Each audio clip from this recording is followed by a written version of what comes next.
Drill machine కొనాలనుకుంటున్నారా? అయితే chance అస్సలు miss అవ్వకండి. ఇదే iron wood Garuda series premium క్వాలిటీతో మీ ముందుకు తీసుకొచ్చాను. అలాగే ఈ ప్రీమియం బాక్స్‌లో బ్యాటరీ బ్యాకప్ 2 అన్ని రకాల బిట్స్ సెట్‌తో ప్రొఫెషనల్ పనులకు పూర్తి కిట్.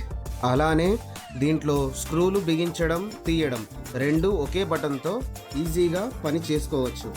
ఈ మిషన్ 55 Nm టార్క్ పవర్‌తో రన్ అవుతుంది. సూపర్ ఫాస్ట్ అండ్ స్పీడ్‌గా. దీంతో ఐరన్ వుడ్ వాల్ దేనికైనా సరే ఈజీగా హోల్స్ చేసుకోవచ్చు. ఈ రివర్స్ బటన్‌తో ఈజీగా బిట్‌ని రివర్స్ చేసుకొని తీసుకోవచ్చు. కిట్‌తో పాటు ఆల్రెడీ ఇక్కడ ఒక బ్యాటరీ మీకు కనిపిస్తుంది కావచ్చు. ఈ బ్యాటరీతో పాటు ఎక్స్ట్రా ఇంకో 24 వాట్స్ బ్యాటరీ వస్తుంది. ప్లస్ అలానే ఈ బ్యాటరీకి ఛార్జ్ చేయడానికి ఛార్జర్ కూడా వస్తుంది. ఈ కార్డ్‌లెస్ డ్రిల్ వచ్చేసి సులభంగా పని చేసుకోవచ్చు. ప్లాస్టిక్, వుడ్, ఐరన్ దేనికైనా సరే హోల్స్ చేయొచ్చు. ప్లస్ దీనికి ఫార్వర్డ్ అండ్ రివర్స్ 2 ఆప్షన్స్ కూడా ఉన్నాయి. సో ఇది ఎవరైనా సరే వాడుకోవచ్చు ఈజీగా. మనకి రీజనబుల్ ప్రైస్‌లో ఇది మన స్టోర్‌లో దొరుకుతుంది. ఎవరికైనా కావాలనుకుంటే స్క్రీన్ పైన వస్తున్న నంబర్‌కి కాల్ చేసి కాంటాక్ట్ అవ్వండి.